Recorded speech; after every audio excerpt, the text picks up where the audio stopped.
Hi, I'm Xander Co 2009. For one monstrous moment, 770 edition, in celebration of 70 years of Godzilla, I picked a scene from another book by Marc Cerasini, Godzilla vs. the Robot Monsters. The moment is in the chapter Return of the King, not to be confused with the third Lord of the Rings book. The chapter opens with a team of geologists, Sir Eric Carter, Dr. Kim Ko, Dr. Renata Grail, and Dr. Hiro Matsumoto with their graduate students on an expedition to the island of Krakatoa to study the volcano Anak Krakatoa. While the central geologists make a fateful hike onto the island and up the volcano, the graduate students remain with the ship called the Hastur. I will read portions of the chapter to explain. However, there are brutal human deaths described in this chapter. Be warned if you dare to watch further. When they got closer, the group members were surprised at the violent activity near the caldera. Fire belched and splashes of sizzling lava arched into the air, leaving smoky trails in their wake. The area was much more hazardous than the researchers had expected. But despite the obvious hazards, curiosity soon got the better of their judgment. In a matter of minutes, Carter and the others were scrambling up the final rise of the steep, rocky slope, sometimes losing their footing. The mountain was covered with loose volcanic rock and ash, making the climb difficult. But finally, the 5 scientists, huffing and puffing, reached the pinnacle of the mountain and stood at the outer rim of the volcano's flat, smoking crater. To their surprise, the caldera was completely filled with pools of lava. The bubbling, glowing liquid rolled and churned angrily, sending smoke and fire into the blue sky. "This doesn't look good," Dr. Grail whispered. Carter huffed. "Perhaps we should go back down and take some new measurements," he said. "Yes," Dr. Matsumoto nodded. The old data seemed suddenly out of date. Then the scientists noticed a sudden and violent increase in the deep wells of the molten rock. It looked as if the liquid was coming to a boil, as a prelude to boiling over. Then the ground itself began to shake beneath their boots. From deep beneath the surface, a roaring rumble rose until it shook their teeth and battered their ears. Fire bubbled up in the lava pools, which began to boil with increasing intensity. "Everybody off the cone," Eric Carter cried. "The volcano is about to flare." It was a prudent warning, but it came too late to save them, and they all knew it. Suddenly, the flat field of bubbling lava exploded outward, spewing a fountain of white-hot molten rock high into the sky. The ear-shattering blast that accompanied the flare was the first warning to the graduate students down on the beach that something was amiss on Krakatoa.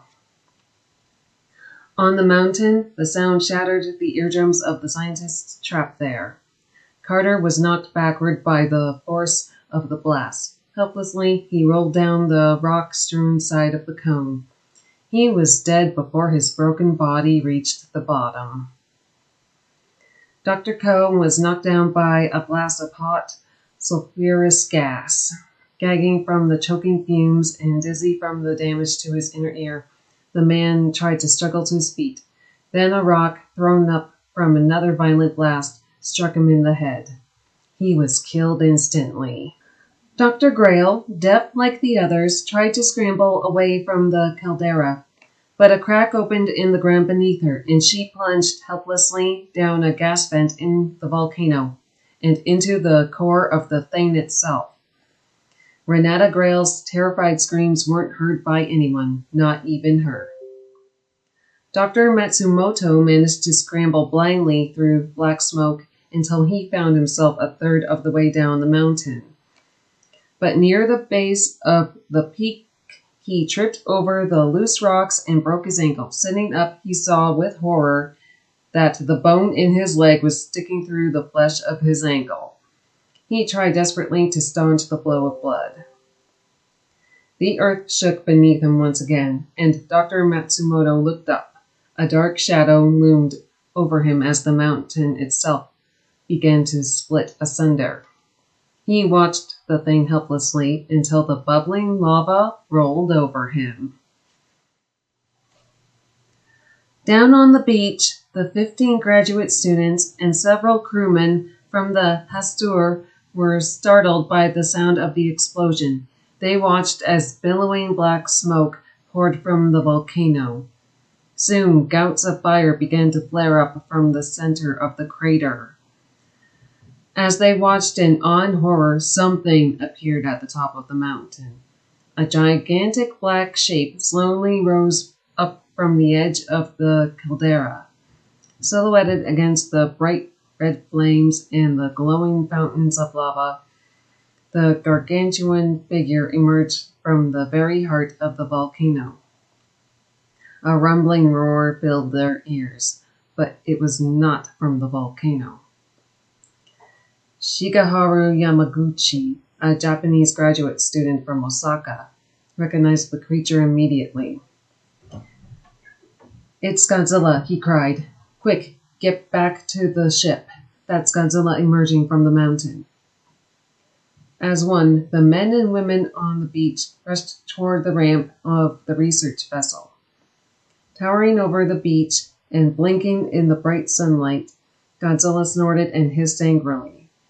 Then, as his eyes became accustomed to the daylight he hadn't seen in 4 years, Godzilla was attracted by the ship at anchor and the motion on the beach.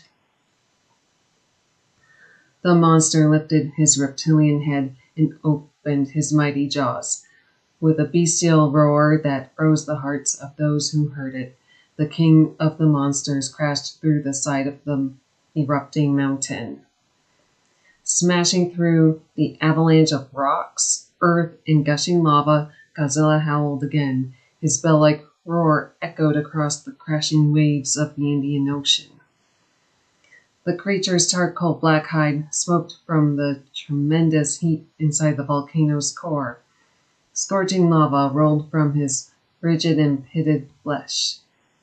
With each mighty stride of his massive legs, the bony plates on Godzilla's back clattered together thunderously. The irregular spikes that edged those flat plates glowed red from the hellish temperatures the indestructible beast endured inside the lake of molten rock. Godzilla curled his black lips and snarled. His tail flailed wildly, knocking aside boulders the size of cars and splashing hot lava in every direction. As one group of students attempted to reach the ship, a torrent of rock and burning lava poured down on them. They died screaming. Finally, as the last of the survivors scrambled up the ramp, the Hastur hauled anchor and started its engines. Slowly, ever so slowly, the research vessel backed away from the island and the oncoming monster. Oblivious to the death and destruction he had wrought, Godzilla lumbered slowly toward the ocean waves. When his immense foot sank into the cool surf, the water hissed and steamed. Then Godzilla paused. As Krakatoa continued to erupt behind him, the nuclear leviathan shook himself like a sleepy bear that had just awakened from a long hibernation. Then Godzilla slowly lumbered forward, wading into the Selat Sunda Straits. With a grunt of animal satisfaction, Godzilla soon disappeared beneath the waves with a sizzling hiss. Want to know how Godzilla ended up in that volcano? Short explanation, Godzilla was trapped within the Earth's core after the events of the previous book, Godzilla at World's End. I picked this moment for a few reasons. The fact that Godzilla makes a very eruptive return from the fiery depths after a long absence. Also, the brutal human deaths that occur in the chapter. I know that sounds sadistic, but I was fascinated by the fact that the author would actually describe those deaths within a novel that was clearly written for a younger target audience. Those reasons are why the scene from the book was a monstrous moment in its own right. If you enjoyed this video, please share and subscribe. Thank you for watching.